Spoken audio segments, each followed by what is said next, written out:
Olá, papudos! Sejam bem-vindos a mais um episódio do Papo de Fotógrafo. Eu sou Rafael Petroco. Eu sou Ana Cariani. Normalmente a gente vê o fotógrafo saindo da área em que atua, moda, publicidade, indo para a área de casamento. Mas hoje nós vamos ouvir uma história diferente, uma história invertida. Uma pessoa que está saindo da fotografia de casamento para um outro tipo de fotografia para contar outros tipos de história. Então fique ligado que depois dos recados tem um episódio muito especial para você.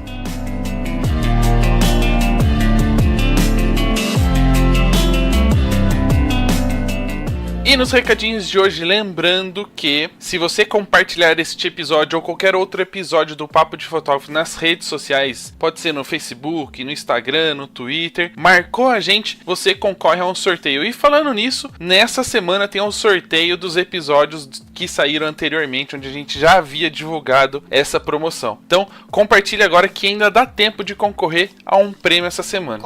Corre.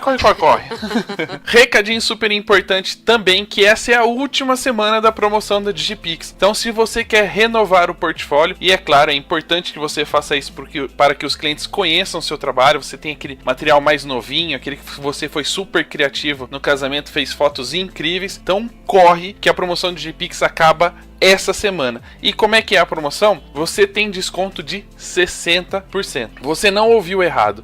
É um desconto de 60%.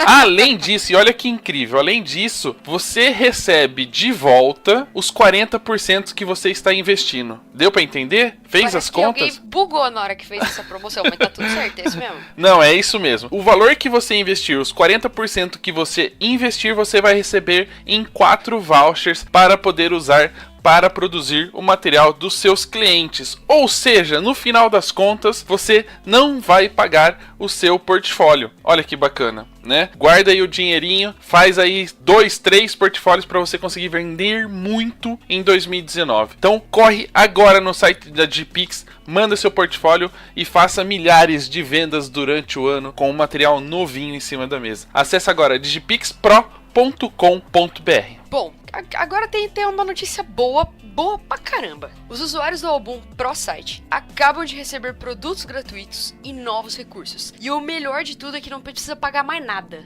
Olha que maravilha. Né? Não precisar pôr a mão no bolso e vir coisa nova é ótimo. Então, esses presentes, eles são uma retribuição pela fidelidade e parceria com o Album, que agora em abril vai completar 4 anos. Ou seja, o aniversário é só em abril e o presente já chegou agora. Eu só quero saber quando vai chegar o bolo.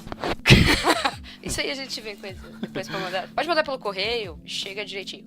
Vamos lá. O nome desse plano exclusivo é Album Pro Site Legacy. Ele inclui o Proof, o Design Box, a realidade aumentada e o Pro Site. Ou seja, coisa, pacote, é um bolo com todos os recheios. Nossa, 4 andares de bolo.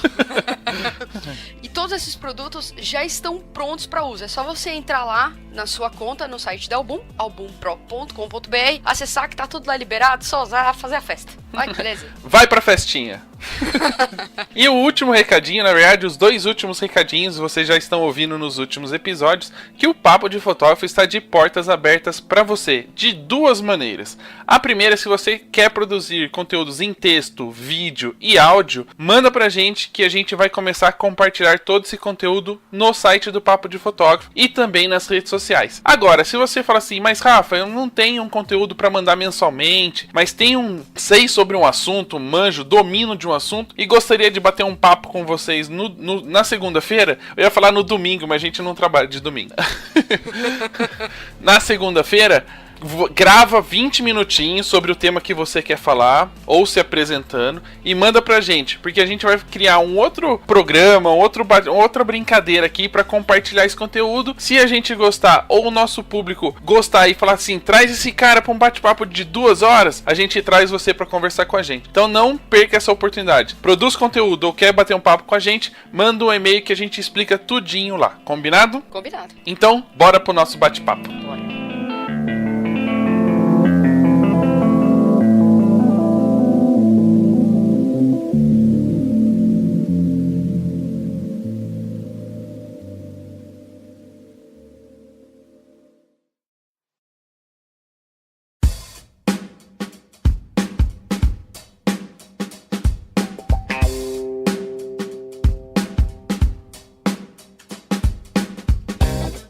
Então vamos começar o bate-papo de hoje apresentando a nossa convidada. Flávia, seja bem-vinda ao Papo de Fotógrafo, é um prazer tê-la aqui para contar um pouquinho da sua história. Já no embalo, conta um pouquinho de como você acabou se envolvendo com a fotografia. Oi, gente, tudo bem? É um prazer estar aqui com vocês.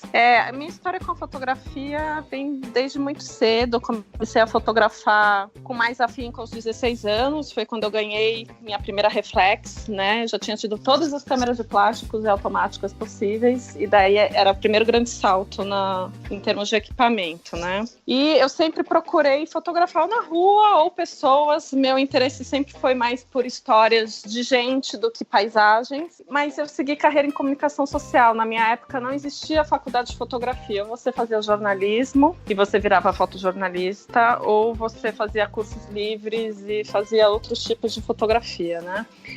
Eu acabei escolhendo comunicação social, que foi muito legal, porque no meu trabalho eu contratava muito fotógrafo, então isso me deu uma bagagem para entender como o orçamento funcionava, prazo, como é que era estruturado o negócio e tudo mais. Quando eu ainda era agência, acabou que as pessoas que me conheciam e que viam o meu trabalho fotográfico começaram a me agenciar para os clientes da própria agência, né? Então eu apresentava um orçamento junto com outros fotógrafos, apresentava portfólio e acabava sendo contratada para alguns projetos. Então, comecei na fotografia com fotografia corporativa, retrato de executivo, relatório de sustentabilidade, evento. Na época eu fiz bastante feira, né? Hoje é uma coisa que eu não faço mais, porém foi importante uma época na minha vida.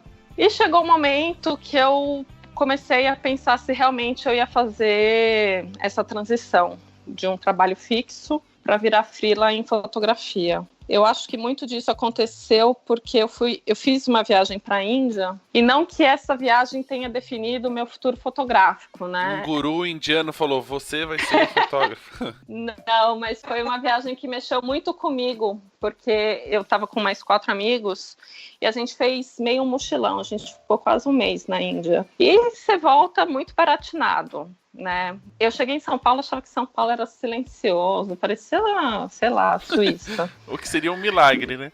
Exatamente. E as pessoas até brincavam com a minha mãe, a Flávia veio aqui e tal, ela tá meio diferente, né? Ela parece assim, até que tá meio drogada, né? Tipo, meio fora do ar e tudo mais. Era ótimo, todo mundo achava que eu estava fumando muito. E não era isso, realmente estava em outro tempo e espaço por causa da minha experiência lá. Era mais um processo interno do que qualquer outra coisa. E eu cheguei à conclusão que eu não tinha mais como ficar fazendo 2 coisas ao mesmo tempo, que eu precisava tomar uma decisão, e eu decidi por sair sem lenço, sem documento, porque eu nunca fui uma pessoa muito planejada, eu sempre fui muito mais instintiva e impulsiva. Eu literalmente não tinha poupança para sair. Aliás, amiguinhos, é uma coisa que eu não aconselho a fazer, tá? Tipo, mudar de profissão sem ter pelo menos um pé de meia já estruturado. Então eu falei, olha, chefe, não dá mais, eu decidi que eu quero ser fotógrafa em tempo integral e estou me demitindo, né? Eu fiquei mais 6 meses na agência. Na época eu era gerente de atendimento, então eles precisavam ocupar minha vaga. E eu tinha esses clientes corporativos, e daí foi o primeiro baque quando eu comecei a ser freela em tempo integral, que essa meia dúzia de clientes não iam pagar as contas todos os meses. E daí eu comecei a pensar o que eu ia fazer da minha vida. Então comecei a fazer fotografia corporativa, que eu já fazia. Comecei a fazer um pouco de social, e um dia um amigo queria que eu fizesse o casamento dele, porque minha fotografia era muito legal e ele gostava do meu estilo. Eu morria de medo de fazer casamento. Achava, ainda acho, né? Muito sério, e é muita responsabilidade. Eu nunca entendi as pessoas que querem, acham divertido no sentido de, vou lá aprender a fotografar num casamento. Eu acho que é um dos trabalhos que exige maior responsabilidade e competência de um fotógrafo, porque não volta. Qualquer trabalho que eu tenha feito no mundo corporativo, se der errado, eu tenho como refazer. Fotografia social tem 1000 opções de coisas que você pode voltar atrás. Casamento, a única coisa que se ferrou esse trabalho. Não, de gestante também. Que se o filho nascer, aí você tem que esperar ela engravidar de novo. Se você for deixar pra fazer muito em cima da data, a chance de dar merda é grande. Exatamente. Olha, eu tive era uma amiga minha, eu fiz o ensaio dela e tive um problema sério de cartão e algumas fotos que pra mim eram, inclusive, muito importantes, desapareceram. Cara, eu chorei lágrimas de sangue. Tinha material, mas eu consegui refazer as fotos que eu tinha gostado porque ela ainda estava grávida. Mas mesmo que você não tenha essa chance, é mais fácil você administrar essa frustração. Fotografa o seu newborn de graça, fotografa o seu filho por 1 ano sem custo nenhum, porque eu perdi a sua... Você tem como dar algum tipo de contrapartida para esse cliente. No casamento, cara, não tem como. Nada que se prometer vai resolver a vida da pessoa, né? E mesmo assim você aceitou o convite do seu amigo? Aceitei porque eu não era a fotógrafa oficial exclusiva do casamento. Eu falei, olha, eu acho que você tem que contratar alguém que é especializado nisso. Eu posso levar a câmera e tirar umas fotos, mas eu também gostaria que você avisasse seu fotógrafo para ver se pode. Porque como eu já era fotógrafa profissional, eu entendia bem da ética de trabalho. Eu sabia que casamento tinha uma questão de posicionamento, enfim, eu não queria atrapalhar quem vive disso, né? Quem nunca encontrou um fotógrafo convidado em casamento? Que às vezes você tem que pedir, com licencinha, você está me atrapalhando. E eu não queria ser essa pessoa, né? Então eu comecei fazendo isso. Eu ia em casamentos de amigos que tinham contratado fotógrafo e caso eles quisessem eu fazia ensaio, fotografava um pouco do making off, enfim. E comecei a trabalhar para outros fotógrafos que tinham inclusive um trabalho muito mais tradicional. Na época eu achava muito importante eu entender como funcionava a forma mais tradicional de se fotografar um casamento, para que eu pudesse fazer escolhas, mas eu soubesse o porquê dessas escolhas que eu estava fazendo. E eu comecei a ganhar segurança em fazer os casamentos sozinha e também em criar uma forma própria de fotografar casamento, né? Então, logo depois desses amigos, surgiram mais uns 2, 3, e o primeiro casamento que eu fotografei sozinha foi de um primo, que pediu essa história de eu levar a câmera e tal. Na hora do casamento, o assessor veio, você é a fotógrafa? Eu falei, não, sou a prima do noivo, eu vim fazer umas fotos só. Ele falou, não, você é a fotógrafa. E pega fui informada bomba naquela hora. Exatamente. Isso já faz bastante tempo, eles estão juntos há 10, 12 anos até, e eu fiquei muito chocada, porque... Como assim eu vou fotografar o casamento inteiro sozinha? Eu estava com uma lente, não estava com flash.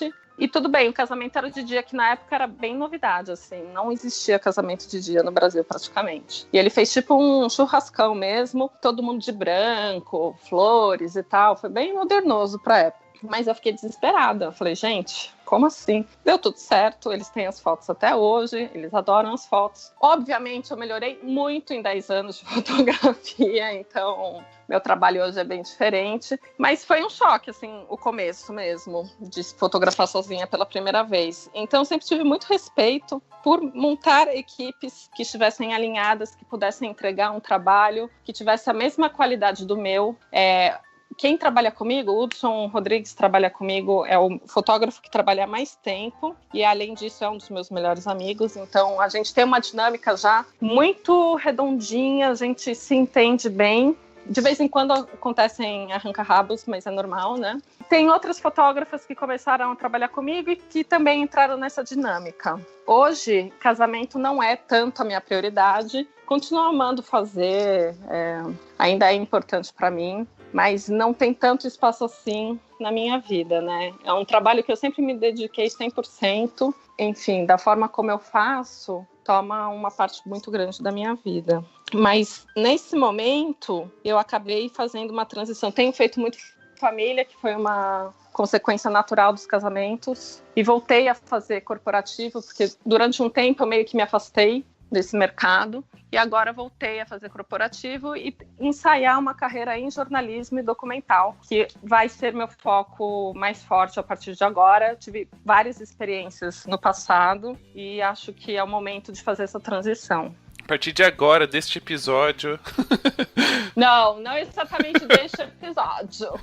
Já estava acontecendo há mais tempo. O ano passado foi um ano importante nesse processo, porque eu fiz as primeiras pautas mais significativas para mim, né? Eu sempre fiz muita reportagem, mais ligada a veículos de empresas, um jornalismo mais institucional. E o ano passado fiz pautas para a revista Piauí, fiz 2 pautas bacanas para Veja, uma super importante que saiu só esse ano, agora em janeiro, que foi sobre casamento infantil, e que me deram a certeza de que eu estava fazendo escolhas corretas no dia a dia do meu trabalho, né? E isso, para mim, é muito significativo.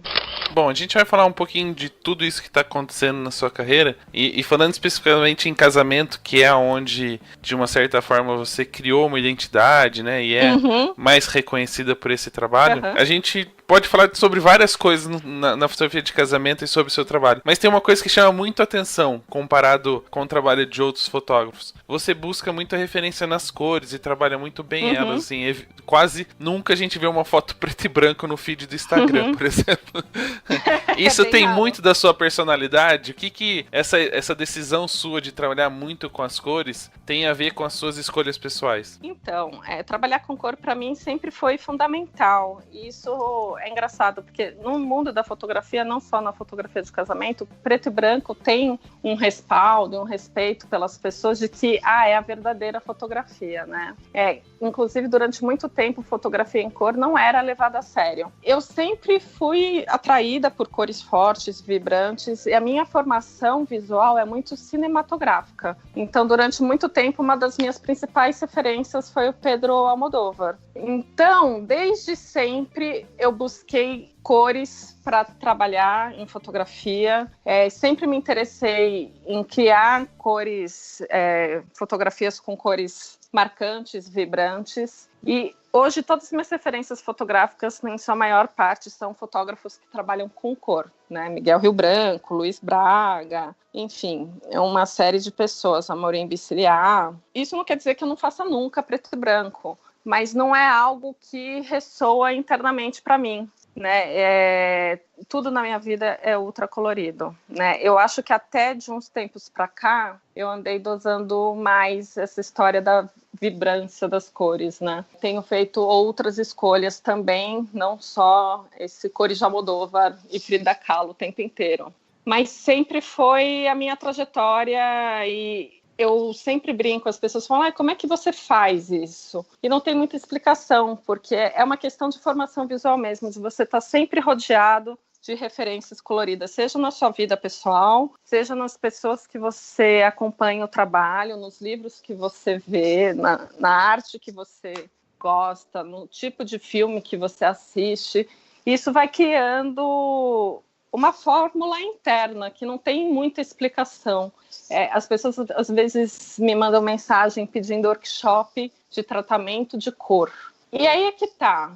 Não é no tratamento que eu resolvo cor. Eu resolvo cor enquanto eu estou fotografando. O meu tratamento, inclusive, ele é muito básico. As pessoas não acreditam muito, mas eu estou mais preocupada em equilibrar, de repente, uma luz que não está adequada do que em reforçar ou tirar a cor da minha foto, né? Isso já vem meio que pronto da captura. E isso eu acho que as pessoas têm bastante dificuldade em fazer. E não existe outra forma de você entender cor se você não se jogar, ou for estudar, ou for praticar. E eu tive muita sorte, porque quando o Flickr era algo super importante... Na nossa época, né? Nossa, na nossa inclusive, época. A maioria dos meus amigos da fotografia vieram do Flickr. E muita gente de fotografia de casamento veio do Flickr. Danilo Siqueira, o Frank Amarília, o Fernando da Brigadeiro Filmes. A gente se conhecia dos rolês e de festinha do Flickr, enfim. Eu fotografei muito nessa época, as pessoas zoavam um pouco, fotógrafo de Flickr e tal, mas foi a época que minha fotografia mais cresceu, porque toda semana eu estava com um grupo de pessoas fotografando, e a gente ia para todos os lugares possíveis, na rua, templos do Lai, vamos viajar para fotografar. Isso fez com que eu fizesse muitas experiências, né, e testasse muito o que eu gostasse. Então eu gosto de foto mais desfocada, que tem um pouco mais essa questão, um apelo mais cinematográfico, mais de sonho, mais leve, etéreo e tal. Ótimo. Quero continuar trabalhando cor. Como é que eu faço para combinar cores super nada a ver que estão nesse espaço e fazer uma fotografia com força? Isso me deu muita versatilidade na fotografia, né? Porque fotografia corporativa é uma coisa mais limitada, né? Você tem um espaço ali que está dentro da cultura institucional do seu cliente, que você vai poder sugerir coisas até um determinado ponto, né? Então, a liberdade que eu tinha nos rolês fez com que a minha fotografia desse um salto, até de conhecer outras pessoas e entender também como elas fotografavam e estar na rua junto. Eu ainda acho que fotografia é uma atividade mais solitária, porque é você com a câmera e com a pessoa, o espaço que você está. E esse é um processo que acontece internamente, mais do que você ter referências. Mas essa época foi super importante para expandir um pouco o que eu fazia em termos de fotografia. E realmente eu fiquei muito marcada pelo meu trabalho em cor. O que eu mais escuto quando eu coloco um PB é: nossa, eu não acredito que você postou um PB. Eu falo, pois é. Acho que você postou uma imagem errada. Tá certa disso.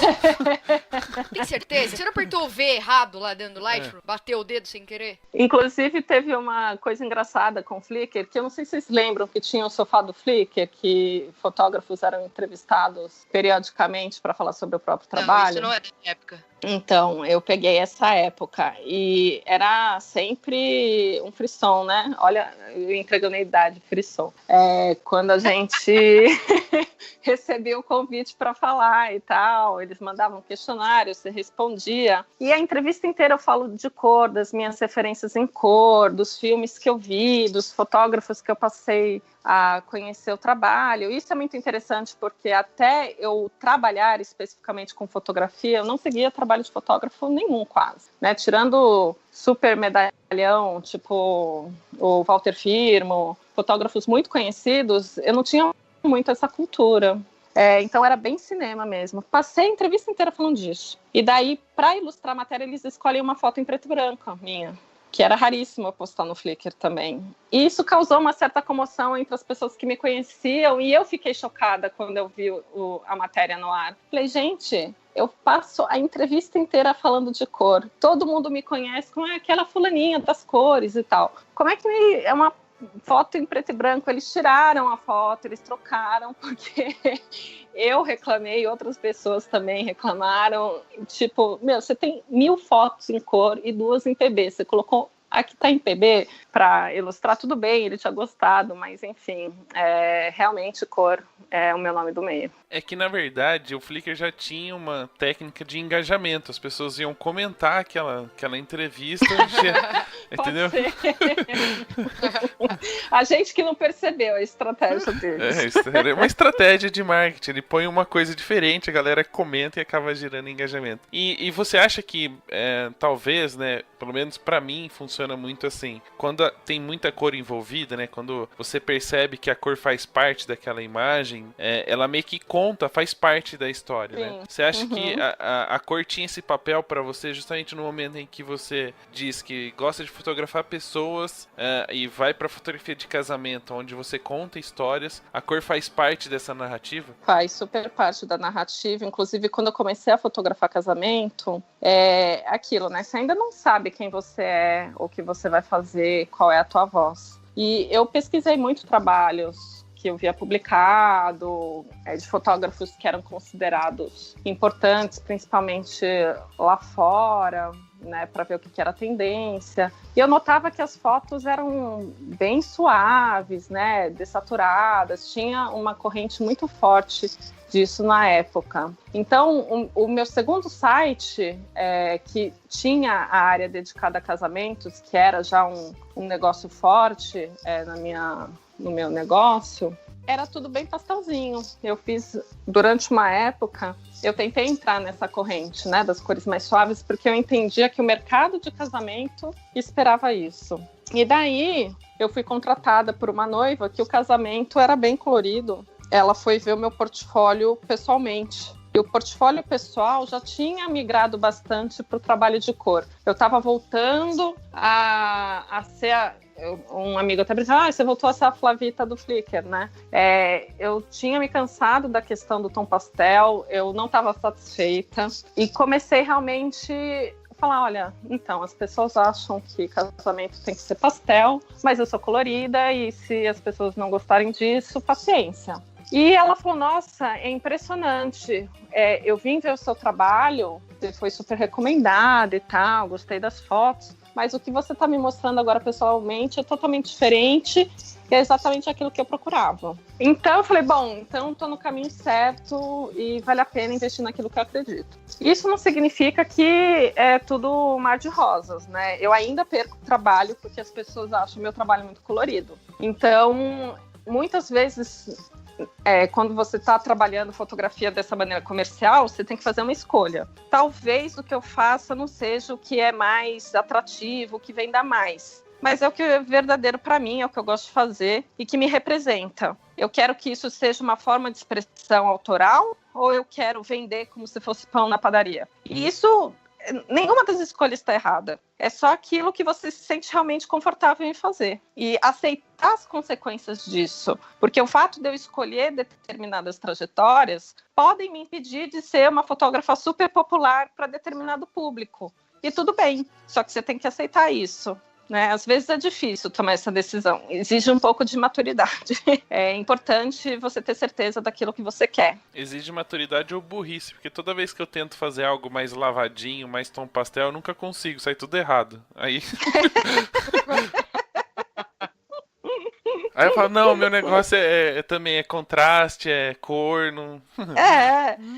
A gente não pode escapar também de quem a gente é. Eu sempre brinco, se você vai fazer um trabalho comercial exclusivamente para venda, que é para agradar público, para vender, você tem que ter uma válvula de escape, se fotografia for uma forma de expressão. Uma coisa que eu acho que fica muito misturado para as pessoas, essa questão de ser autor e vender o trabalho, né? Então, se eu sou autor, eu sou artista e eu faço o que me der na telha e o cliente que aceite aquilo que eu faço. Eu escutei isso uma vez. E, sinceramente, se você está vendendo esse trabalho, já não é uma relação mais 100% autoral. Eu faço algumas fotos em casamento que não tem nada a ver comigo, nem com o meu trabalho, mas que o cliente fala, eu vi uma foto assim, gostaria de fazer e tal. Se não for nada que me ofenda ou que não tenha habilidade técnica para fazer, eu faço. Eu vou postar essa foto? Não, porque não tem nada a ver com o que eu entendo como fotografia de casamento. Mas também eu tenho uma relação comercial com aquele cliente. Ele não é uma pessoa que estava passando e eu resolvi fotografar,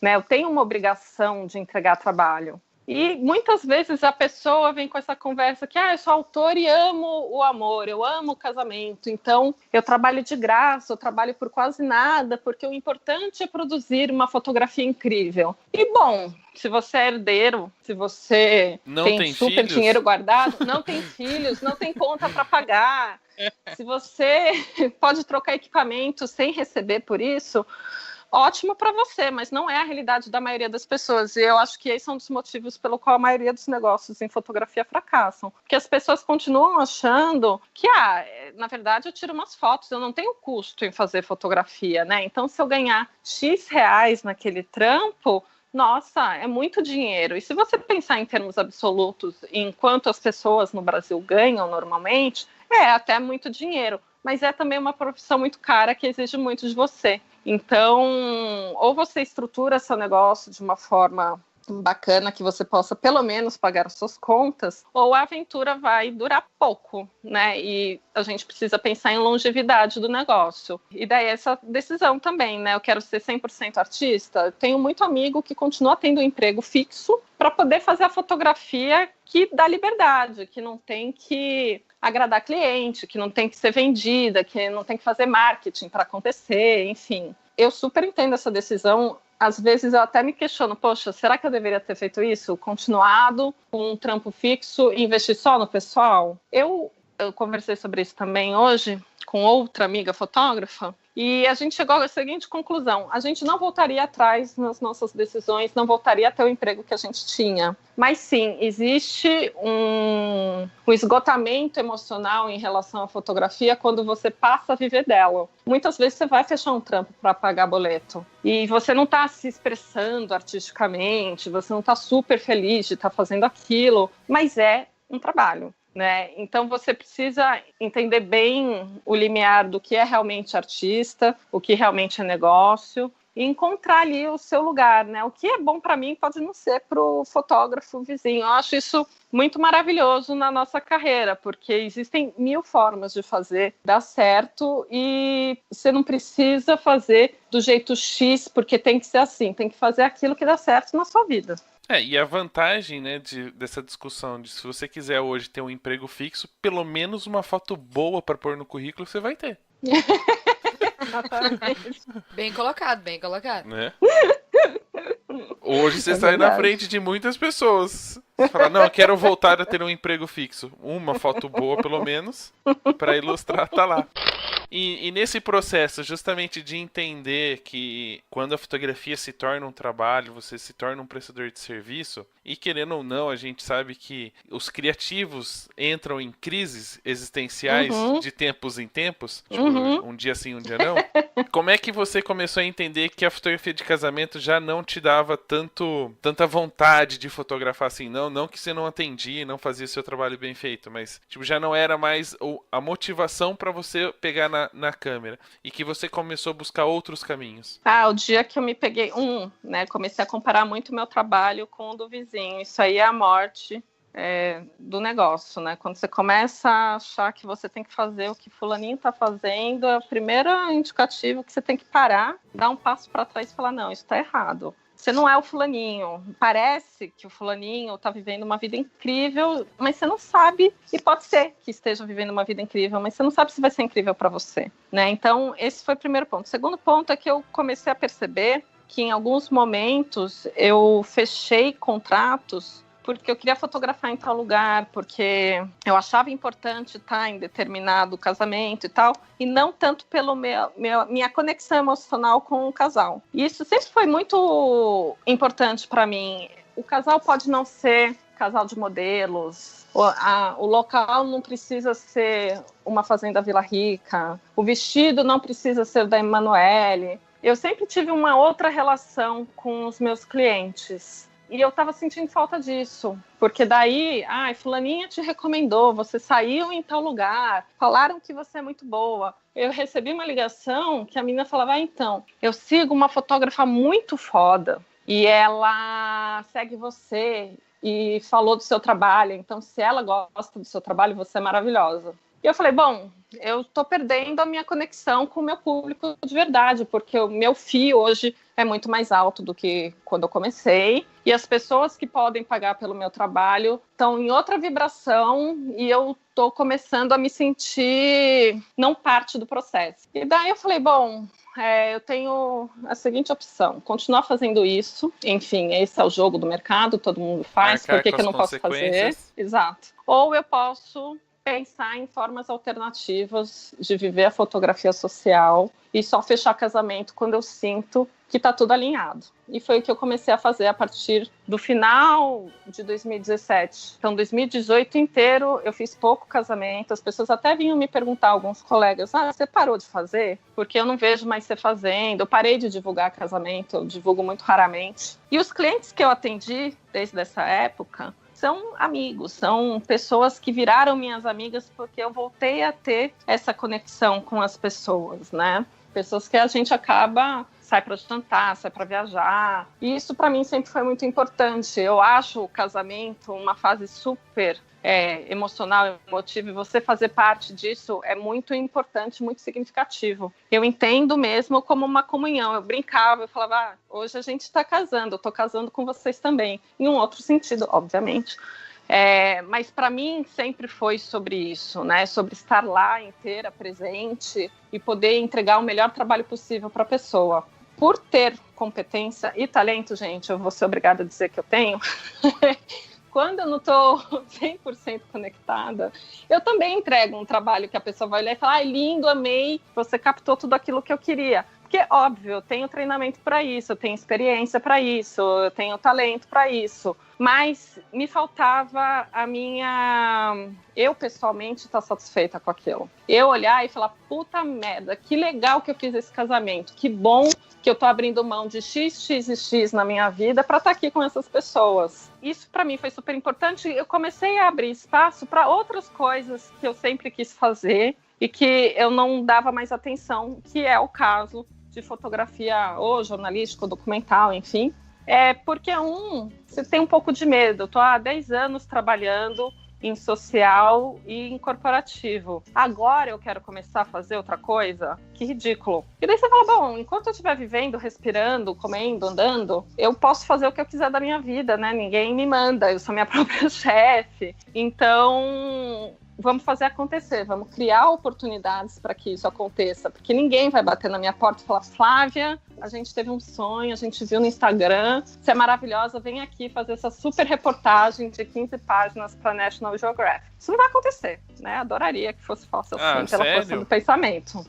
Infelizmente não, Rafa. Eu vou ter que fazer um currículo, deixa eu tirar uma foto vai minha ter lá e que já fazer.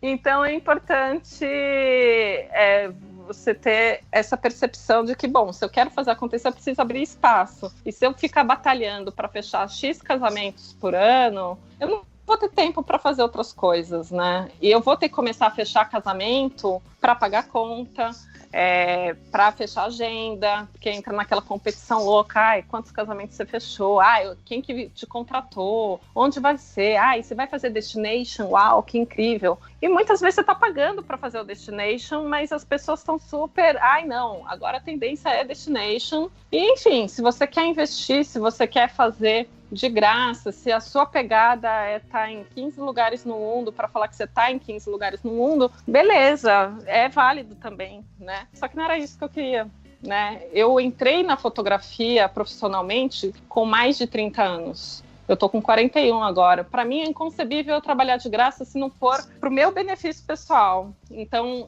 vou fazer um editorial daqui a uns dias que todo mundo vai estar trabalhando de graça, mas assim, quero fazer uma coisa assim. Liguei para a maquiadora, fulaninha ligou para outra pessoa. Tá, então todos nós decidimos fazer algo para nós mesmos e ninguém vai ganhar por isso. Ok, mas eu não posso viver disso, né? Só para produzir material para as pessoas acharem que eu sou legal. Enfim. E como é que foi esse processo de transição? Por que você escolheu fotografia? A gente vai falar documental, algumas pessoas podem pensar que é documental de família, o que a gente tem visto no social. Mas quando a gente fala documental neste episódio, especificamente, a gente tá falando de pautas, né? Como se fossem matérias para revistas, de documentar uma história, uma pauta feita por alguém. Então, fique só claro. E como é que você decidiu falar assim, isso aqui me interessa, é contar, sair das histórias roteirizadas, que são as histórias do casamento, que existe um sentimento real, né, entre o casal, pelo menos assim a gente espera, para as histórias... porque acontece, alguns não é tão assim. Mas assim, sai desses roteiros, né, porque é um roteiro, a gente segue mais ou menos um roteiro, para contar histórias reais. Como é que foi essa decisão, como é que foi esse processo? Eu sempre brinco com a história da National Geographic, porque quando eu era adolescente, esse era o meu objetivo de carreira mesmo. Então, Steve McCurry era um fotógrafo que acompanhava muito o trabalho, que virava e mexia, estava em algum lugar isolado, ou na África, ou, sei lá, no mundo árabe, contando histórias de pessoas e vendo como aquelas pessoas viviam e tal. Eu achava aquilo incrível. E boa parte... Toda a minha carreira, em qualquer canto que fosse, seja como relações públicas, seja como fotógrafo, sempre foi fazer dinheiro para viajar. Eu brinco que eu não tenho nada, eu só tenho experiência de vida. Eu sempre preferi investir em viagens, então isso é um chamado que vem desde sempre. Só que quando eu olhar com fotografia, aquela coisa, né? Falei, bom, sou fotógrafa e agora eu tenho que ganhar dinheiro com isso. E a gente tem uma crise gigante no mercado, não, em todos os mercados, mas no mercado fotográfico também, e principalmente nesse ligado ao mundo do jornalismo e de projetos individuais, né? É difícil você levantar dinheiro, mesmo que se você é de uma revista super importante, é difícil você levantar grana para fazer uma expedição. O McCurry fazia expedições durante 3 meses, tudo pago pela National. Você imagina que sonho ficar 3 meses na tribo X, fotografando e conhecendo o trabalho, a vida dessas pessoas e efetivamente fazendo fotografia documental, que fotografia documental não é passar um dia em algum lugar, né? Tem que ser um trabalho de aprofundamento, de pesquisa, de realmente você entender como determinado grupo ou pessoa vive e publicar isso na revista depois. Hoje em dia, a National não vai mandar ninguém para X lugar para ficar 3 meses. E o que acontece muito é o fotógrafo fazer isso e daí vender o material para essa ou aquela revista. Então, eu tinha essa fantasia quando era adolescente, mas quando eu comecei a trabalhar com fotografia, eu falei, não, tem que ser realista, eu preciso trabalhar com aquilo que eu vou poder viver, né? Eu não sou herdeira, não sou filho de banqueiro, então vou ter que trabalhar. E daí isso te afasta do caminho. É muito difícil você manter trabalho de fotografia comercial e se dedicar com a mesma força e intensidade para projetos pessoais. Todo fotógrafo comercial que eu sento para conversar e que tem essa vocação para projeto pessoal, reclamando da mesma coisa. Você não tem energia, você não tem tempo, você está exausto, você precisa se dedicar tanto tempo para um projeto desse acontecer, você tem que investir dinheiro. E daí, cara, quando você vê, passaram 10 anos da sua vida e você não fez aquilo que você sonhava em fazer. Você fez mais ou menos aquilo que você sonhava. Você encontrou felicidade, satisfação, reconhecimento, recompensa financeira, mas aquela fantasia, eu comecei a fotografar quando era adolescente porque eu queria fotografar tribos indígenas, você nunca fez. Você achou que não cabia. E a real é que, vocês vão brincar, mas é crise de meia-idade total. Eu falei, bom, eu fiz 40 anos e agora eu tenho que ir atrás daquilo que eu sou, daquilo que eu quero para mim. Ninguém vai fazer no meu lugar. E daí eu comecei realmente a me colocar no mundo, fiz uma matéria sobre refugiados para o Sesc, daí escrevi para outros amigos, falei que estava disponível, daí pintou um retrato da Rebeca, que acabou ficando conhecida porque ela tentou aprovar a interrupção da gravidez dela via STF, dela foi para a Colômbia, enfim. Comecei a entrevistar pessoas, a fotografar pessoas para alguns veículos pontualmente, em meio ao meu trabalho social comercial, e a entender que realmente isso é muito legal, eu quero fazer, eu preciso equilibrar o que eu preciso vender para pagar as contas e o tempo que eu vou dedicar a isso. Então, vou ter que abrir mão de determinadas coisas, seja na minha vida, vou viajar menos, que não vai entrar tanta grana porque eu estou fazendo outras coisas, né? Aceitar que a vida vai ser diferente por um tempo, até você estar estabilizada em um novo mercado, porque você está começando do zero de novo. Eu tenho competência, eu tenho pessoas que conhecem o meu trabalho, mas eu não sou ninguém no mercado da fotografia documental ou do jornalismo. Você acabou enfrentando algum preconceito de justamente por não ser jornalista e entrar nessa área? Olha, por enquanto, preconceito não. É mais difícil você provar o seu valor, porque você não tem volume ou experiência nesse segmento para mostrar que você é competente. Mas todos os trabalhos de jornal, revista que eu consegui, vieram também por causa da minha abordagem em segmentos que são considerados tradicionais, tipo casamento. A editora que me chamou para fazer a pauta da Piauí achava que precisava ser uma fotógrafa que tivesse um olhar sensível, que tivesse um entendimento das questões do feminino, de gênero aguçado, enfim. E daí isso me levou não só para a pauta da Rebeca, mas também para a pauta de casamento infantil da Veja. E foi uma matéria enorme. Teve chamada de capa, 6 páginas de foto e texto. Então foi muito significativo e saiu agora. Né? Ainda estou na comemoração de a primeira matéria grande publicada e tal. Agora é continuar trabalhando, né? Porque se você não for batalhar pelo seu espaço, ninguém vai te dar. E como é que funciona em alguns casos, né? Você tem trabalhado muito em pautas próprias para vender para alguém ou tem recebido mais convites para cobrir a pauta? E quando ela envolve texto, sempre vai alguém com você? Você mesmo prepara o texto? Como é que funciona? Isso vai variar sempre de revista para revista. No meu caso, porque eu ainda estou nessa fase de transição, normalmente as pessoas se aproximam de mim e me vendem a pauta para eu participar ou não, né? Se é algum tema que eu quero me envolver, se eu tenho disponibilidade, porque muitas vezes é de um dia para o outro, enfim. E a ideia é que realmente eu consiga produzir material para vender, porque hoje você precisa cavar seu espaço com o material. Não adianta, e a expectativa das revistas é ter um profissional completo. Não adianta ser só fotógrafo, você vai ter que fazer vídeo também. Não adianta, de repente, eu recebi uma solicitação que era para fazer documental para uma ONG e a pessoa ia ser responsável por texto, vídeo e foto. Ou seja, show de homem de uma banda, sabe? Só. Estagiário. Todo mundo vai fazer. Né? Estagiário. Mas essa é a realidade da maioria dos veículos, né? Então, eu já vinha sentindo uma necessidade de incluir movimento no meu trabalho, e esse interesse em fazer documental está me levando a aprender, a experimentar o trabalho em vídeo, porque não tem escapatória. Eu tenho que ter material também que tenha voz, que tenha movimento. Não posso ficar só na fotografia still, né? E isso para mim, a principal mudança do meu foco de trabalho é essa. Esse ano investi bastante em aprender vídeo para poder fazer as entrevistas. Essa pauta de casamento infantil, eu fui na cara e com a coragem, em captação de material, porque é a Veja que faz a edição do material. Liguei para a Jazz, do J-Jazz, amiga, me ajuda, porque assim, não sei por onde começar. Me deram dicas básicas, me emprestaram o microfone, eu fui e fiz. A vantagem é que da parte de linguagem, de enquadramento, posicionamento de câmera, é fácil. E isso que normalmente leva mais tempo para qualquer profissional de imagem aprender. A parte técnica, você corre atrás. Por isso que as pessoas falam, olha, quero virar fotógrafo, qual é o equipamento bom, qual... Assim, essa parte é a de menos, a parte técnica. A parte mais importante é você formar realmente uma visão de mundo e o que você quer mostrar para as pessoas, né? Então, no momento, eu tenho sido mais abordada do que vender pauta. Mas o seu projeto é fazer o inverso, o processo inverso. Sim, e assim, tanto que vai ter um novo site.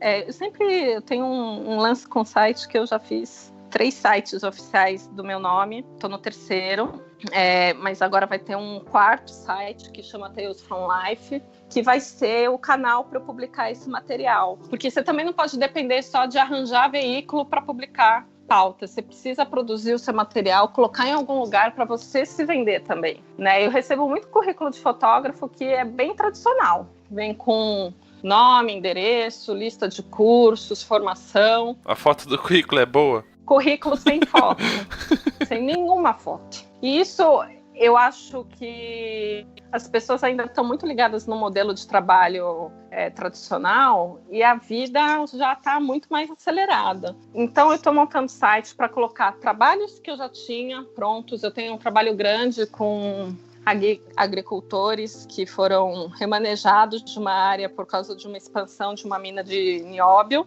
Esse foi um trabalho encomendado. Quem pediu o trabalho foi a mineradora que estava expandindo a mina. Foi o trabalho mais importante da minha vida, porque a gente ficou 6 meses em contato com a comunidade. E a ideia era não só falar da região em cima daquelas famílias. Então a gente entrou nas casas, viu foto, conheceu a história de marido que tinha falecido recentemente, sabe que o filho está morando não sei aonde para fazer faculdade, sabe das histórias de vida daquelas pessoas que estão na região há mais de 100 anos.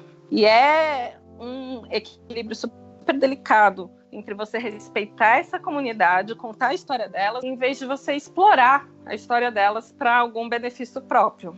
Então, esse material hoje está no meu site comercial, mas ele não cabe lá. Ele precisa de um espaço para conversar com outras pautas, para poder mostrar um corpo de trabalho realmente coerente. Então, tem materiais que já estão prontos, tem materiais em desenvolvimento. O Tales from Life tem um Instagram hoje que ainda está bem no comecinho, tem tipo 5 posts, e eu não posto há 3 semanas, porque é isso. Estou trocando de carro, trocando o pneu do carro com o carro em movimento. Então, a ideia é que até março o site esteja pronto. Eu tenho até uma amiga que é minha manager nesse negócio, para que eu não perca os prazos, para que eu não seja engolida pelo trabalho comercial e fale, não deu tempo de fazer. Não vai dar para fazer esse projeto porque agora eu estou muito envolvida em vender ensaio. Não, filha, você vai ter que arranjar tempo para colocar isso no ar, para poder mostrar para as pessoas que sim, eu tenho volume de trabalho, você vai me contratar, você vai me mandar para Chique Chique da Serra e eu vou fazer essa pauta para você, né? Então é literalmente começar do zero. E esse tipo de trabalho, essa nova empreitada, exigiu uma postura diferente do que era a Flávia como fotógrafa de casamento? Está exigindo, porque na fotografia de casamento, justamente por eu considerar o meu trabalho puramente de conexão emocional, eu não tinha metas de fechar finais de semana. Desde a época que eu fui mais famosa no mercado de casamento, eu sempre fiz pouquíssimos casamentos, então eu sempre tive uma postura um pouco mais passiva em relação à venda do meu trabalho. para mim, pro tipo de personalidade que eu tenho, é muito difícil essa exposição de ter que se vender, ter que falar quem você é. Essa entrevista hoje é parte do meu processo de não, Flávia, você tem que conversar com as pessoas, porque a minha resposta imediata é falar não quero, vou ficar quietinha aqui na minha concha.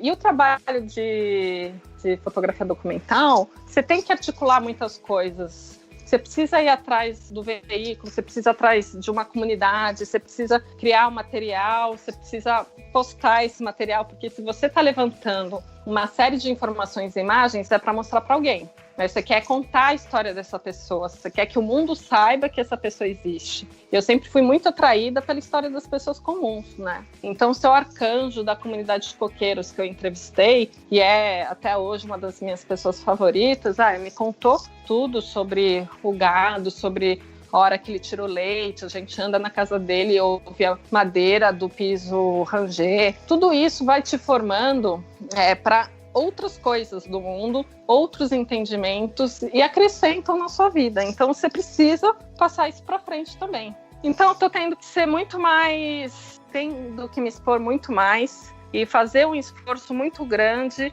em fazer com que meu trabalho chegue nas pessoas certas. Até porque a competição é enorme. Tem muita gente boa no mercado. É importante você entender que, você não está contando uma história necessariamente que ninguém contou.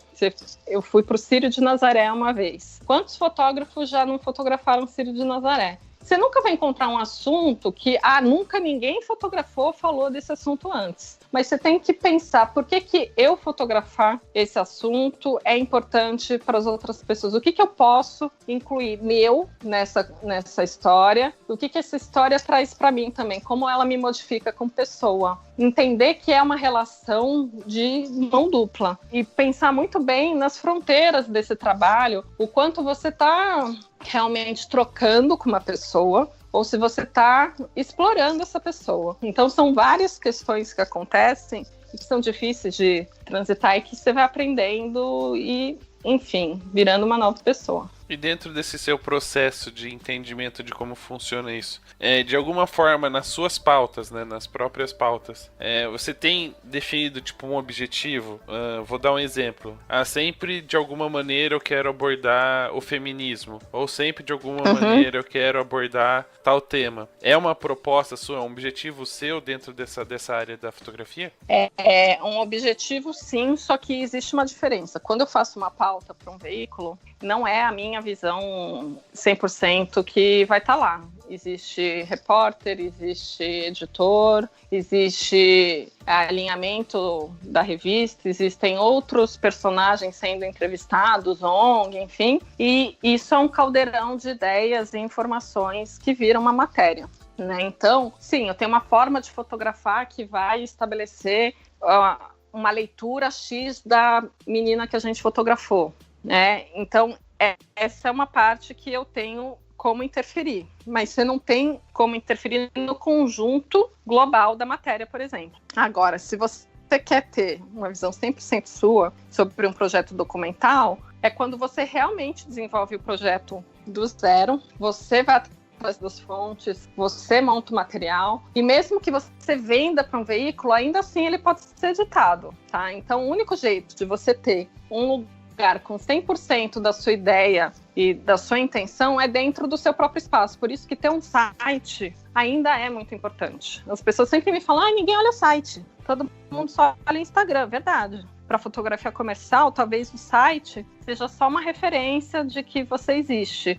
Para o documental, ele realmente é o teu canal, o teu veículo para falar com as pessoas, para estabelecer uma marca, para você poder falar das causas que te interessam. Mas você, Flávia, sempre que for fazer uma pauta própria, tem uma meta, assim, tipo, eu tenho que falar sobre isso, de alguma forma eu tenho que abordar esse tema? Então, se o editor me der uma pauta que não caiba eu falar de feminismo, eu não tenho como incluir feminismo na pauta. Eu tenho procurado ser chamada para pautas que tenham a ver com feminismo, que tenham a ver com estudo de gênero. Então, fui entrevistar, não fui eu que entrevistei, uma repórter entrevistou um professor, o Tiago, que trabalha na rede estadual, ele foi aluno dessa escola, agora ele é professor, ele é adepto de transformação corporal, então ele tem piercing, ele tem aquelas bolinhas de metal dentro da pele, ele é uma pessoa que traz toda uma outra referência dentro da escola. E isso é um assunto que me interessa, né? Como essas pessoas de diferentes criações estão convivendo nesse espaço público, né? Como é que funciona? Então foi muito legal fotografar esse cara. Me interessa pessoalmente, eu, Flávia, quero falar desse assunto. Pauta de casamento infantil. Fundamental a gente entender como que nossa estrutura habilita que essas meninas com 12, 13 anos já estejam casadas com filhos. Por que isso acontece? Por que existem ou não oportunidades para essas meninas saírem dessa situação de vulnerabilidade? Por que elas escolhem isso e não ficar na escola? Né? Então me interessa. Então sim, vou fazer essa pauta e vai trazer uma outra dimensão para mim. Não é só uma pauta que eu vou receber para fazer e vou ter meu nome publicado numa revista. Não, isso me interessa pessoalmente discutir no mundo, né? Então, sim, quando a pauta está direcionada às minhas causas, acho ótimo, me traz uma série de outras qualidades e satisfações para esse material. Mas nem sempre é isso também. Mas você, como pautista, se você fosse se pautar, você seguiria sempre um tema, um caminho? Ou são coisas assim, são histórias que ao aparecer você vai definindo se você quer ou não fazer por conta, sem receber pauta de revista? Aí vai depender muito. Por exemplo, eu, quando teve uma passeata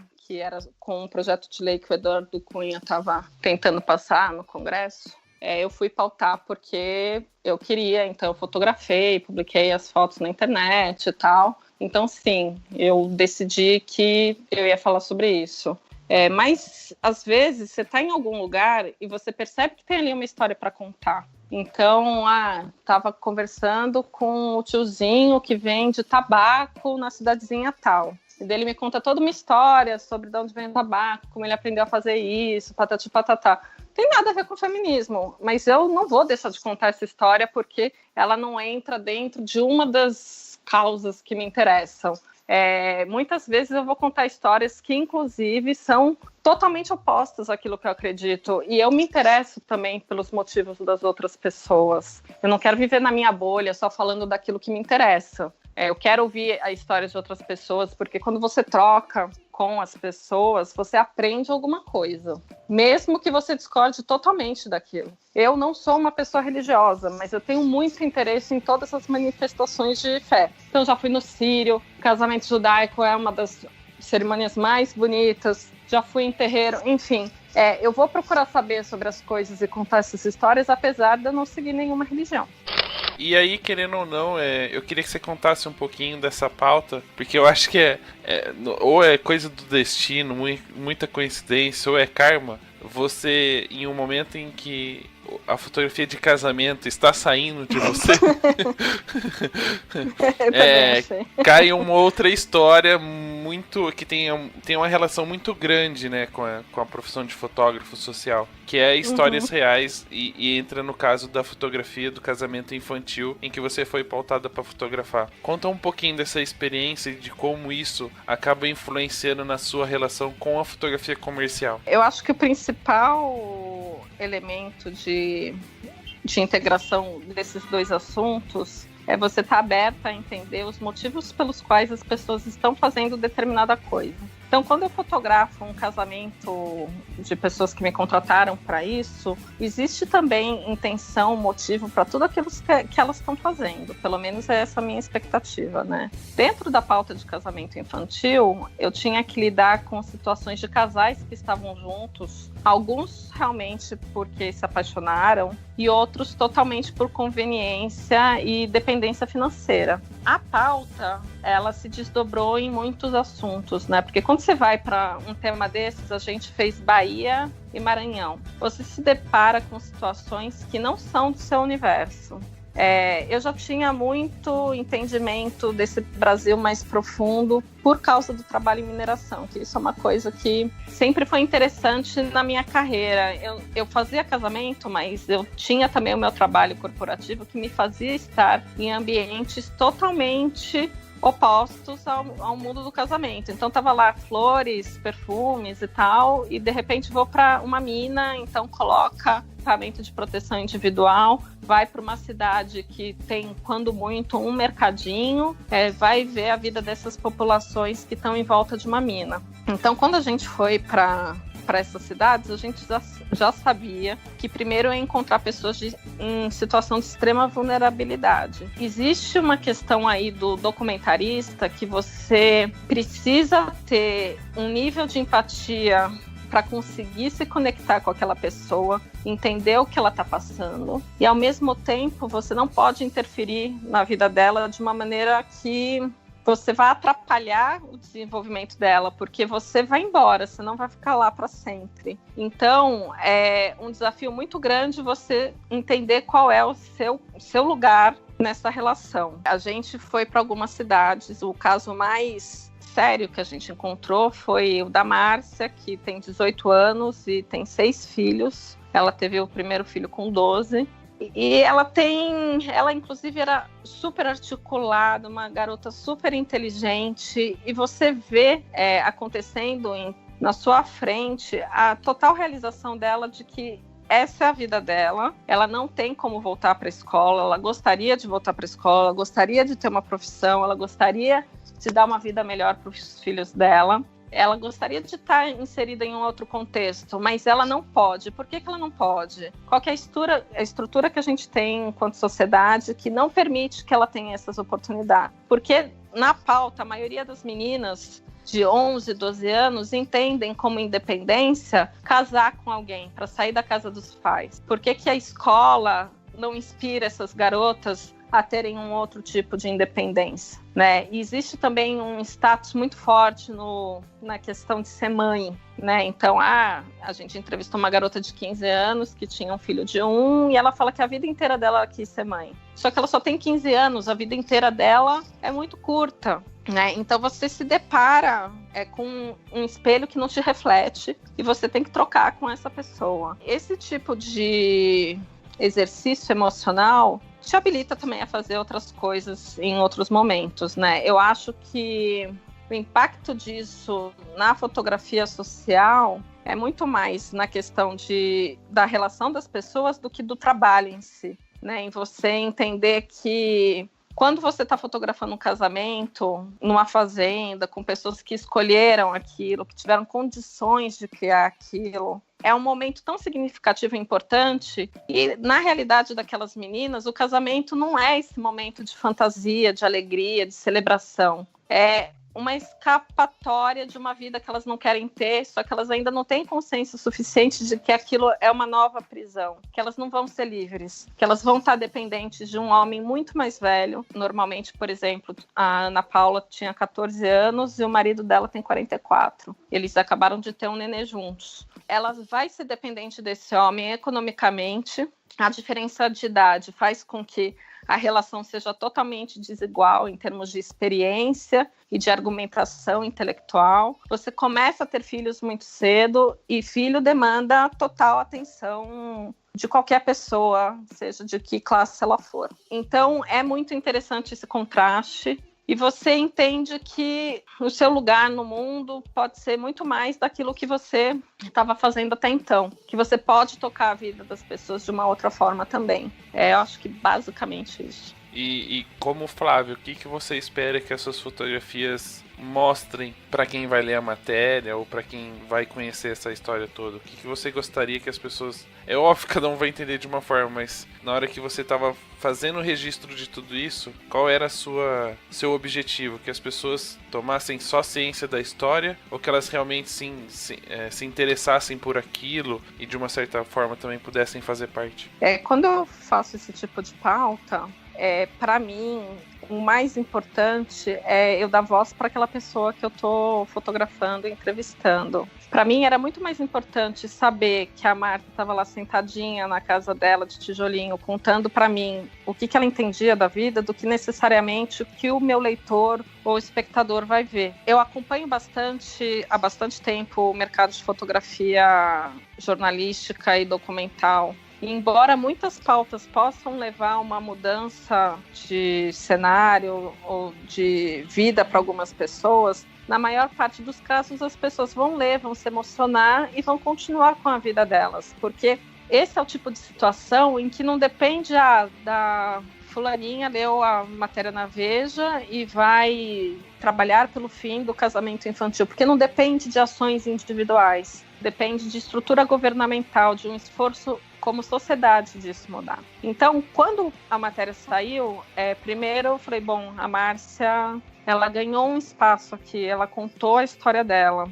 Ela tinha uma expectativa de quando saísse a matéria, talvez as pessoas quisessem ajudar a dar um emprego, o marido dela trabalha na construção civil, quem sabe isso pudesse mudar a vida dela. Eu acho que o fato de você falar de um determinado assunto é fundamental para que você possa fazer algum tipo de pressão para que as pessoas que realmente possam mudar as coisas efetivamente comecem a se preocupar, que exista uma pressão da opinião pública em se mobilizar para que a sociedade mude. Então, idealisticamente, eu adoraria que alguém lesse a matéria e começasse a combater efetivamente o casamento infantil, entendendo o que leva essas meninas a casarem com essa idade. Né?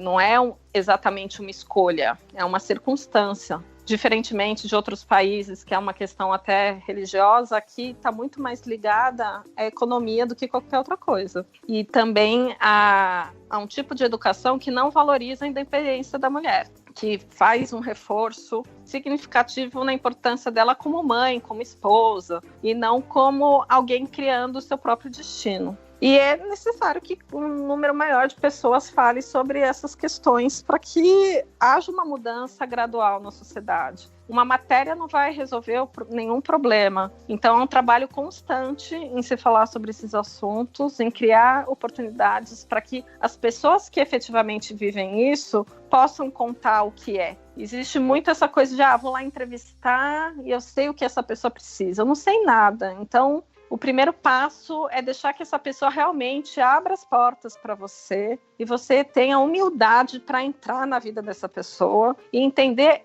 os motivos dela. A Márcia tem 6 filhos, 2 casais, um de Brasília e um de São Paulo. Tentaram adotar as gêmeas que nasceram agora. Quando a gente fotografou, elas estavam com 4 meses. E ela falou, de jeito nenhum, elas são minhas filhas, eu quero criá-las, eu tenho o direito de criá-las. Eu sei que economicamente talvez a vida delas fosse diferente, mas elas são as minhas filhas, e a Márcia tem que ter o direito de ter as filhas dela, mas ela também tem que ter o direito de criar essas crianças em condições mínimas, né? Então, se a gente pode contar a história dessa pessoa e fazer com que ela seja realmente vista como cidadã, como ser humano, eu já fiz uma parte importante do trabalho.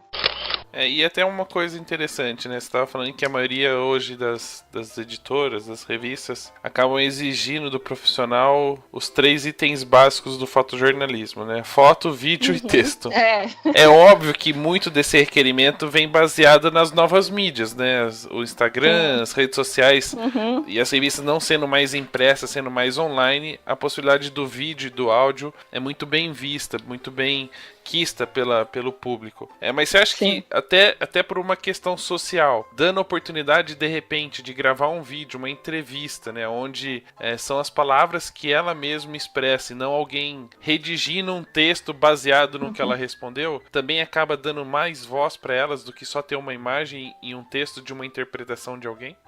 Definitivamente, né? Porque por mais todo e qualquer material publicado é editado. Condição sine qua non para você publicar qualquer trabalho. Quando eu faço uma fotografia, eu já estou editando a história daquela pessoa. Então, quanto mais essa pessoa participa na produção desse material, mais verdadeiro ele é, porque ele não passa pelo viés da minha formação. Eu sou uma mulher solteira que tem dependência financeira, que foi criada de um determinado momento, que vive numa cidade como São Paulo e que teve uma experiência de vida completamente diferente da Márcia. Então, a chance de eu interpretar o que ela fala de uma determinada forma é muito grande. Isso você tem que se policiar demais, né? Quando ela tá lá dando a entrevista, ela falando, ela se colocando, tudo bem, eu posso interpretar de uma outra forma. Quem está assistindo pode interpretar de uma terceira forma. Mas pelo menos está saindo diretamente dela, é a voz dela, nas palavras que ela escolheu para contar, do jeito que ela escolheu, e existe também uma interessância muito grande dessas situações, que é a vida acontecendo, né? Então a filha entra na sala, o nenê chora, o cachorro passa na frente, que dá um colorido e traz mais para perto do leitor a história dessa pessoa. A pessoa consegue se conectar mais. Ela não é um personagem, ela é real, né? Ela não é só uma foto na revista, ela tá ali falando para você sobre a vida dela. Então, eu acho que isso só engrandece o trabalho. Seria muito bom que a gente continuasse a ter equipes enormes para fazer esse material, mas hoje, em termos de sociedade, o trabalho não está mais desenhado dessa forma. Então, você precisa correr atrás para ser um profissional completo. E nisso eu fico muito feliz de ter tido uma profissão anterior, porque a base da minha profissão era escrever, né? Então, para mim, essa transição está sendo mais fácil. Eu não preciso necessariamente de um parceiro para escrever. Nos exemplos que eu tive até o momento de publicação, existe essa separação. Eu fui com repórter para o Maranhão, para a Bahia, e a gente se deu super bem e foi muito interessante o processo. Mas em muitos casos você vai ter que fazer todas essas etapas do processo. Então, quanto mais você investir na sua formação, melhor. E a vantagem é que você está filmando, você pode fazer o texto depois, né? Exato. Exatamente. Já sabe o que está rolando, né? Facilita bastante. É chato depois de pegar, transcrever. Transcrição de material é triste, mas, enfim, pelo menos você não perde nada. E falando de mudanças, dentro até dessa decisão sua de sair da fotografia de social, de casamento, enfim, de família, para uma documental onde você conta histórias reais, você também acaba enfrentando uma outra realidade que não é tão vista, principalmente nesse mercado da fotografia social, porque pelo meu ponto de vista, eu acredito que tenha mais mulheres fotografando hoje casamento, família e o que engloba esse mercado do que homens. Mas você acaba enfrentando uma outra realidade, que é a grande maioria dos profissionais que estão envolvidos nesses documentais são homens, né? Tem uma pequena estatística que você já apresentou em uma palestra sua. Muitas das grandes corporações de notícias têm baixíssima participação feminina. Gostaria de que você contasse um pouquinho de como é esse desafio de enfrentar um pouquinho dessas portas fechadas e dessa relação de poucas mulheres nesses meios. Existem várias questões de conjuntura na questão do fotojornalismo. Eu acho que em quase todos os mercados você vai encontrar uma predominância grande de exposição do trabalho masculino em detrimento do feminino. Desde o começo do fotojornalismo, você já tinha mulheres envolvidas no fotojornalismo. Quando a Magnum foi criada, já existia mulheres trabalhando lado a lado desses fotógrafos e sendo reconhecidas também. O que acontece é que o mercado acaba sendo estruturado de uma forma em que um fotógrafo indica o trabalho do outro, e quem são as pessoas que estão nas posições de decisão escolhendo o trabalho. Para mim é inconcebível que não haja uma maior participação feminina em pauta, porque não é falta de competência. Eu sigo algumas entidades ligadas à fotografia de jornalismo que são exclusivamente produzidas por mulheres. A quantidade de mulheres fazendo trabalho documental, trabalho jornalístico, com seriedade, com fotos incríveis, é enorme. Então, o que tem sido muito discutido nesse mercado é por que, então, não existem tantas mulheres tendo seus trabalhos publicados. É porque existe uma predominância masculina nas redações e eles não olham com atenção o trabalho quando é de uma fotógrafa. É uma questão que vem inconsciente nas pessoas que estão escolhendo. E daí é muito simples você avaliar isso. Do seu círculo de amigos fotógrafos, quem trabalha com mulher, quem contrata mulher, quem coloca a mulher em destaque? Que eventos estão promovendo o trabalho de mulheres que não seja fotografia de família? Fotografia de casamento tem bastante mulher, mas normalmente o que eu vejo é muito homem no palco. Por que que as mulheres não fazem? É porque elas também não estão interessadas em falar? Eu, por exemplo, tenho uma super dificuldade em subir no palco e falar que eu sou maravilhosa. Estou me esforçando bastante para mudar isso. Então, eu não vou atrás.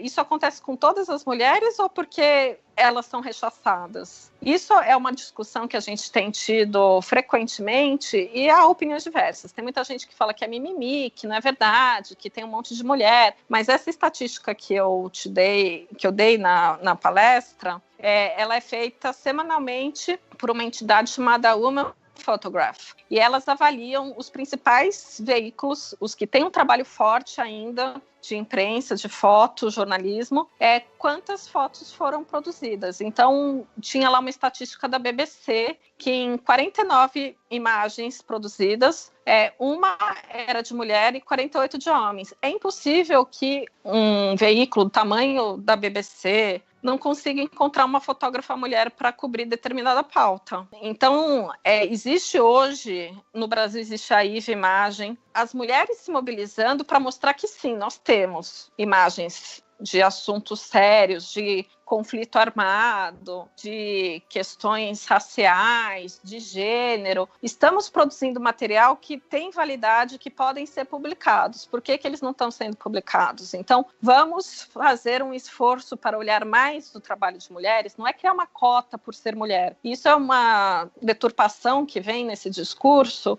de que, vocês querem cota? Não, a gente não quer cota. A gente quer ter oportunidade igual de mostrar trabalho e ter o trabalho avaliado pelo trabalho, não porque eu sou mulher, eu sou homem. Independentemente, não é uma conspiração global, não é nada disso. É realmente como as pessoas foram criadas, como essa estrutura patriarcal atinge todos nós, inclusive as mulheres, porque a gente não é incentivada a batalhar pelo seu espaço. Eu estava num grupo de fotógrafas em que uma fotógrafa levantou justamente isso. Por que a gente não se inscreve nos prêmios? No caso, era fotografia de casamento. Quantas aqui se inscrevem? A maioria falava que não ligava para prêmio, que não se inscrevia, que isso, que aquilo, que tinha vergonha. E daí, óbvio, existe também um esforço que você tem que fazer para você aparecer. Não adianta só falar, não me deram oportunidade se você não foi lá esfregar o trabalho na cara da pessoa. Isso eu acho que é um processo que tem que acontecer do nosso lado. E é o que eu estou tentando fazer esse ano. Então, existe uma questão que é inegável, que é estatístico, que existe uma penca de mulher documentarista trabalhando, mas elas não são publicadas. A mesma coisa, não teve diretora incluída no Oscar, não teve diretora incluída não sei aonde, mas que coisa, vai ver, não tinha ninguém bom. E não, tem alguém bom, mas precisa ver se as pessoas estão olhando para o trabalho dessas pessoas, porque o trabalho não acontece sozinho nesse vácuo, ele não brota da terra e é espalhado para todo mundo espontaneamente. Então, quando você consegue mostrar seu trabalho, a pessoa do outro lado tem que estar disposta a receber esse trabalho também. É um caminho que a gente faz em conjunto. Entra também um pouquinho, precisa haver uma mudança de postura, né? Justamente no sentido, da mesma maneira que você mudou para fotografia de casamento, para documental, e teve que mudar o seu modo de entender como se vender, isso precisa acontecer para quem está entrando nessa área também. Inclusive, por ter muita gente aí de fotografia de casamento, o Fer César e a Bruna fizeram recentemente um post no Stories querendo conhecer o portfólio de fotógrafas para que, eventualmente, em casamentos que eles precisem de mais alguém, poderem chamar. E eles priorizaram mulheres, né? E eles explicavam justamente isso. A gente conversou muito sobre isso durante o Be Here. E a questão é, ok, a gente quer ver mais mulheres, mas eu estou dando oportunidade para a mulher mostrar o trabalho. Então, quando eles abriram essa seleção, eles falaram, olha, a gente vai dessa vez priorizar o trabalho de mulheres. E eu achei sensacional, porque assim, a gente pode para sempre ficar fazendo debates aqui, é verdade, é mentira, é mimimi, é fake news, vocês querem cota. quando na verdade, no dia a dia, você pode criar mecanismos super simples de fazer isso mudar, né? Para mim, recentemente, foi um dos melhores exemplos de realmente de alguém tentando fazer com que isso mude. E se cada pessoa pensar, não só no caso das mulheres, mas quantos negros tem na sua equipe, começar a pensar em como a gente pode ter equipes mais diversas, equipes que tragam diferentes referências, o trabalho só tem a crescer. Eu não vejo por que as pessoas querem sempre ficar confinadas naquilo que elas já conhecem, né? Por que não a gente tentar misturar mais um pouco as coisas? Porque essa troca é sempre super valiosa. E eu queria só fazer um comentário, fazer um pontinho aqui. A gente tem na nossa lista de convidados para 2019, grande maioria mulheres. Muito bem, muito bem. Fico muito feliz em saber. Porque foi uma das coisas que justamente a gente buscou, né? De trazer temas que normalmente são homens que estão envolvidos, a gente trazer mulheres pra gente colocar um outro ponto de vista sobre o tema. O Papo do Bem, a última edição que teve no finalzinho do ano passado, a gente pautou baseado nisso. Não, a gente vai abrir 5 vagas para homens palestrar e 5 vagas para as mulheres. Que elas têm o mesmo direito, né, a mesma competência, e a gente vai trazer pessoas que possam complementar pensamentos e que são de gêneros diferentes. Então a gente tem buscado de uma certa forma dar abertura para vocês também.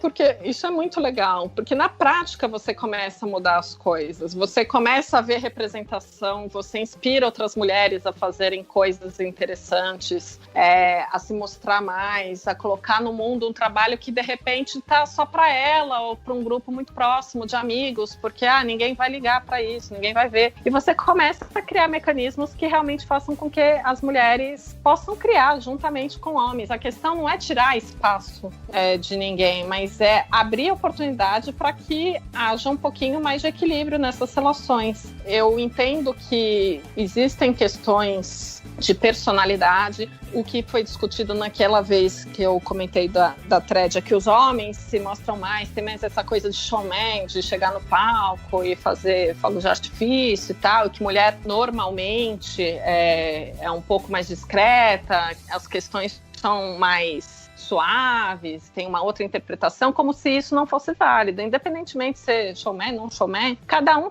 traz um tipo de qualidade para o mercado, né? Então, eu acho que a gente vai num caminho positivo, apesar das discussões e das polêmicas que são criadas para distrair as pessoas do que realmente importa, que é criar essa comunidade super integrada e diversa de pessoas juntas, transformando qualquer tipo de mercado, seja ele o social, seja ele o documental. Vamos criar uma hashtag aqui, criando juntas qualquer sociedade documental. Uma hashtag bem curtinha para facilitar a vida de todo mundo. Criando juntas.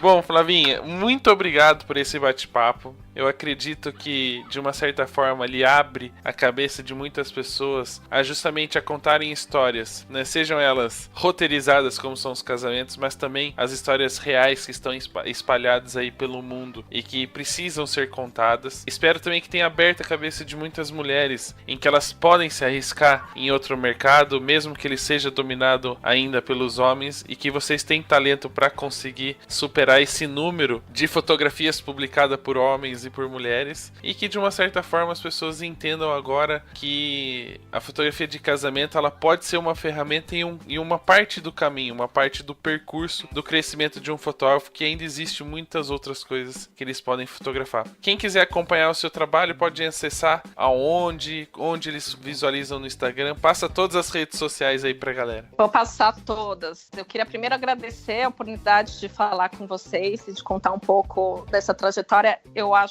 importante que as pessoas entendam que nem sempre a trajetória é linear. Tudo bem se você não tiver muita certeza do que você está fazendo. O importante é sempre ser fiel ao que você realmente quer. Onde vocês me encontram? Então, Flávia Valsani, tanto no Instagram quanto no site. O site é flaviavalsani.com. O Instagram é Flávia Valsani. O Instagram do Tales from Life está aberto já. E em março o site deve entrar no ar, mas eu vou avisar no Instagram quando tiver tudo pronto. Acho que são todas essas. Tem no Facebook também a página profissional, mas a real é que eu quase não apareço lá, então ele pode me achar no Instagram, é mais fácil. Se não tiver no Facebook, não existe. Tá lá. Tudo que vai pro Instagram, quase tudo é publicado automaticamente lá também, para dizer que não estou totalmente desativada, mas eu fico mais no Instagram mesmo. Tranquilo. Então é isso, pessoal. Espero que vocês tenham gostado desse bate-papo e até o próximo episódio. Um beijo, tchau! Tchau, tchau!